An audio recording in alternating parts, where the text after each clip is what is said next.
and call forth what is within.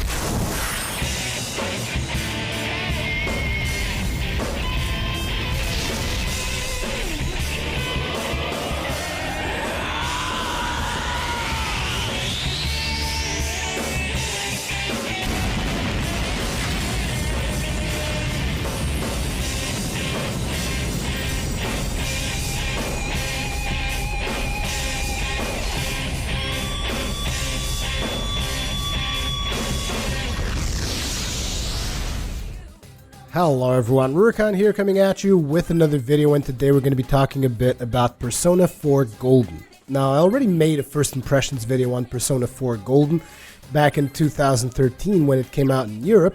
However, I never really played through the game all the way. As you guys are aware, usually when I do my first impressions video, I put whatever I think is a decent amount of time into the game in order to really understand its mechanics and how it works. But I usually don't ever really have the time to finish a lot of these titles because I'm a one-man team. However, I was aware that I was going to be away from the country near the holiday season, so I did save up Persona 4 Golden so that I could play it while I was away. And I just thought that I had to make another video after playing through the entirety of the game, and it didn't really change my opinion on the title, because I believe that my opinion at the time was that this is a great title. It's a pretty decent title. If you have a Vita, you should probably own it. And it changed my opinion to you just need to play this title, regardless if you play it on a PlayStation 2 or if you play it on the PlayStation Vita. As a matter of fact, if you own a Vita, you owe it to yourself to basically own this title, unless you have some kind of aversion to JRPGs, in which case I really don't know why you would buy the Vita to begin with, because a lot of the titles in the Vita are obviously some pretty good JRPGs. And anyways, I'm kind of rambling a little bit here. The footage that you guys are watching in the background might not be necessarily related to the stuff that I'm talking about, because I am using the same footage that I used during my first impressions video, simply because I had captured something for this video, but something went wrong, and whatever. Getting straight into the meat of the video per se, what happened that caused such an impact with me in this title? Well, it's how should I put this? It's actually pretty hard for me to explain, because Persona 4 Golden is actually probably one of the JRPGs that I've played the most amount of time ever, I think. And what happened was I just got so ingrained into the story of this title. Now, I've heard several people who've played previous Persona titles. They keep telling me that the previous Persona titles have an even better story premise and whatnot. And man, if it's better than this one, I don't know what to say. But the thing about this particular Persona is that it also has some really neat gameplay mechanics, and that the other titles apparently feel a little bit more dated. Another thing about Persona 4 is the sound. I mean, the soundtrack of this game is just flat out amazing. It's not often that I like a game soundtrack so much that I actually listen to it while I'm not playing the game.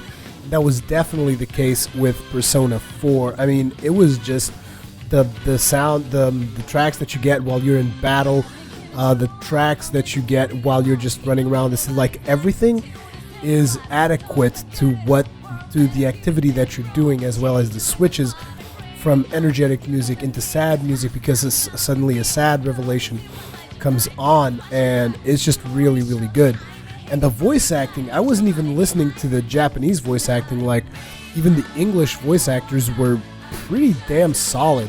I really enjoyed the quality of the voice acting in this title. Now, in regards to the story, as I was saying, the story will really, really get you. At least it definitely got me. And the reason why the story is so important in this title is the character development. Because it's not so much about the plot of the story itself as it is the interaction between each of the characters in this game. that is going to get you. And these interactions actually affect the way that stuff works from a combat gameplay standpoint in the TV world, because there's two worlds in Persona 4. If you haven't watched my previous video, really should, because I'm going to try and not going to go as in depth as I went in my first impressions video, so there's going to be a link in the description below, so that if you want to really go in depth with the game mechanics and all that stuff, I mentioned that a lot better in the other video. This video is going to be more about talking about what makes this such an exceptional title. So, as I was saying, there's two worlds in this game. There's the TV world and there is the real world, so to speak. And there's different types of gameplay when you're at each of these worlds. So obviously, like I've mentioned previously, when you're in the real world, you're actually developing these connections and these social link things with the characters in the game, which is the part that I was talking about, where you interact with each of the characters in Persona. And that interaction is going to really show just how in-depth they created these characters, how in-depth even the personas of these characters are associated with the characters themselves, which is actually quite interesting if you really look into that particular aspect. But the fact of the matter is, after spending so much time with these characters, because this game is pretty long, like it took me about 90 hours because I did a lot of reloading.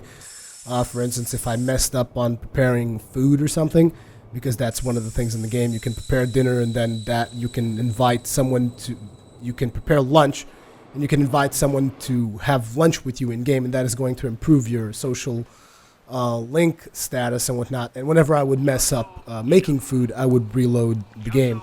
So there was a lot of reloading for me personally, as well as to turn back on a couple of decisions that I've made. Even though that's usually not the way that I play titles, there were several decisions that I did not turn back, even though I thought that had I been given the option, I probably would have wanted to turn back on some of those decisions. But at the end of the day, the thing about this title is those characters, and I know that I keep coming back to this. It's just, and it's hard for me to even tell you why without actually spoiling the story of the title, because if I start spoiling the story of the title, I mean, I can give you a brief overview of the plot, which is basically your character comes to this quiet town. You come from the big city and you come to this quiet country town, and a series of bizarre murders start to happen, and you kind of begin investigating those murders, and you discover that you have these magic powers in an alternate dimension, which is the TV world. This is kind of like the basic plot, and through the TV world is when you actually start investigating what's going on, and this is how you start meeting your other characters who also have this power that you have, the power of Persona. And as you start basically interacting with each of them, be it through the TV world gameplay or through the social gameplay, you will see that you become really caring about these characters. And that's not something that is easy to do for me. Like, sometimes, sure, I'll care about characters in a video game and whatnot, but usually, I don't know, it takes quite a bit for me to actually care about characters. And in Persona 4, it was to the point where in the final hours of the title, there were several occasions where I was almost breaking up into tears. Yes, it's that good. I was really surprised, which is the reason why I was like, man, I just gotta make another video on Persona and tell people about these things. Now, one of the major issues that I've had with the title is that every now and then it will feel a little bit repetitive, because here's the thing. This title takes place throughout an entire Japanese school year. So you will have the entire, in high school. So you will have the entire experience. So that means the holidays, whenever it's a holiday in Japan, it's a holiday in that specific date in the game as well, which gives you more free time to do abilities to perform activities and stuff like that. And as well as you will have certain like extended holidays like Christmas, and you will get to learn more about the Japanese way of doing things, which I do admit that the fact that I'm somewhat fascinated by the Japanese culture probably influences my appeal to this title quite a bit, because like I'm not sure if I've mentioned this before or not, but I am somewhat fascinated by Japanese culture, which you will learn a lot if you bother to actually memorize the different things. Like you'll be able to learn about the different holidays and just the different terms and just a ton of stuff in regards to the Japanese culture. Now, as you play throughout the game and interact with these different characters that I've been mentioning, you will eventually have a chance to actually pick one of the female characters to be your girlfriend. Now, I'm not actually sure if you can do the same thing with a male character, because your character is a male protagonist, and I'm not sure how open they were about this. So I'm not, like I said, I'm not exactly sure if having a male-to-male relationship is a viable thing or not in the Persona world. But one of the things that I thought was not as polished as it could possibly be was the whole girlfriend thing, because there is a character, as you play throughout the game, there's a character that eventually when you meet her, she will constantly flirt with your protagonist character, which I thought was, it was interesting, but it was kind of like weird, because in a lot of situations it almost seemed like she would be the character's girlfriend, whereas I hadn't really picked her to be the character's girlfriend, which was kind of weird. Like I said, it's just I didn't feel like the whole girlfriend thing was properly acknowledged, even though there's obviously some dedicated events where you will just be with your girlfriend, and there is a lot of acknowledgement of the character that you select as your girlfriend closer to the end of the game than throughout the time that you pick.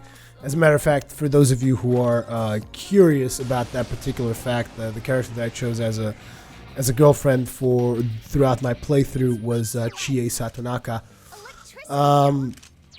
But yeah, that was something I felt could have been done a little bit better. But apart from that, I just feel that the game was it just blew my mind, the way that things end up happening, as well as the gameplay side of things, because I really enjoyed the gameplay in Persona, the actual combat, the random dungeons and all that stuff. And it's interesting because when I got into Persona, I thought, man, I just care about the TV world. I don't really care about all these social things and all this other stuff that you have to do. And I would have to say that probably the actual time that I've spent in the TV world versus time that I've spent actually, just playing the social links and all the other aspects of the game, I would say it was probably like 40% TV world and like 60% doing all the other things, because it's just that interesting to get to know these characters that they've created and to actually engage on these other activities with them. And there's a lot of moments in the game where you will see yourself crack a smile or damn near shed a tear. There is a lot of emotion that you will feel throughout playing this title. At least I know that I did. So then there's also the fact that there's so many variations of what could happen in the game, because like for every single day of the Japanese school year, for every single day there's different things you can do. Like you can go to the TV, you can go out with one of the characters, you can go to the movies, you can go on a ride with your scooter, you could spend time maintaining a garden, you could get a job, which is something that I did not explore at all in the game, but jobs will help you increase your stats. And you guys are like, stats? What do you need stats in the real world for? Well, stats allow you to open up more dialogue choices throughout the game, because certain dialogue choices will require you to have a certain level of understanding, or a certain level of expression, or a certain level of courage. And you guys might be like, and why does this even matter? Because everything affects the way that your characters actually perform in the TV world when you're actually going into dungeons and all that stuff. Everything affects it, because like for instance, say you develop your relationship really well with Satsuki. I can't believe I forget his name. No, it's Satsuki. It's just, I'm not good with Japanese names, but let's say that, Yosuke, that's it. Let's say that you develop your relationship really well with Yosuke, and what's going to happen is it's actually going to improve. For instance, it can upgrade Yosuke's persona to a stronger persona. It can make Yosuke take a death blow for you in battle. Same thing with Chie Satonaka. And, you know, it can really improve these characters. It can make them do follow-up attacks. It can make them show up in the middle of battle. Like, when I first saw a character that was not in battle show up in the middle of the battle, I was just like, what the hell is this? Because, it was Yukiko Amagi. It was really funny because at a certain point in the game, all the characters get scooters. I mean, you can see that from the intro, that during the intro you will see all the characters riding scooters. But at a certain point in the game, all characters get scooters. So I was just playing through, and there was this character that wasn't on my current team. Every time you go into a dungeon, you have to pick 4 characters to go with you, and only those 4 characters will be available while you fight. And obviously there's going to be more than 4 characters at your disposal as you progress through the title. So Yukiko was not a part of my team at that point. So I was really surprised when I performed an attack on an opponent and it actually downed him. And downing an opponent in Persona does not necessarily mean killing him. It's just a state that you can put an opponent in that then allows you to kind of sometimes follow up with certain attacks. And suddenly Yukiko shows up and she's asking me to do a follow-up attack. And I was like, but Yukiko isn't even on the party. And I say yes. And she just rides into the battlefield on her scooter and then just crashes the scooter into the enemies. It was just so funny that really got to me. And then I started seeing other attacks that could happen with other characters. Like there's one of the characters, I'm not going to name who it is because obviously to prevent spoilers, but there's one of the characters that actually does a follow-up attack where she rides a motorcycle into battle, and then she pulls out an Uzi and just shoots everybody up as she gets to the battle. It's just really, really funny. The game in itself, it's a work of art. I just really, really enjoyed the time that I've spent with the title, and I felt that I should make this video almost as an addendum to kind of tell you guys about my experience. Then the other aspect is just the sheer number of personas that you can create, because like I told you, there's an infinite amount of variation with the decisions that you take, the relationships that you pursue. As a matter of fact, after spending 90 hours with the title, I would say that maybe I've played, I don't know, 20 to 30% of the possibilities. Actually, I would say I've completed 20 to 30% of the title, which is weird because like I finished the game and I'm saying I probably completed like 20 to 30% of it, because just the sheer amount of personas that you can create, that you can fuse together, it's ridiculous. Like I've completed, I think by the time I was done with the title, I had fused and found about 47% of all the personas available in the title. And you guys are like, so you just did a bad job. And no, trust me, I fused a ton of personas. I really did. I fused and found just like a ton of them, and it just was not enough. And on top of that, the game has a New Game Plus option that allows me to actually go back into the game with the character that I've created, and they say that you carry some of your bonuses with you. Obviously, it wouldn't be fair if you would just take all of your personas and stuff, so not exactly sure how they're handling that part. But it does make sense due to some events that happen at the end of the game. It does make sense that the characters will be a lot stronger when you go into New Game Plus because of the way things happen. And obviously, I'm trying really hard not to spoil anything.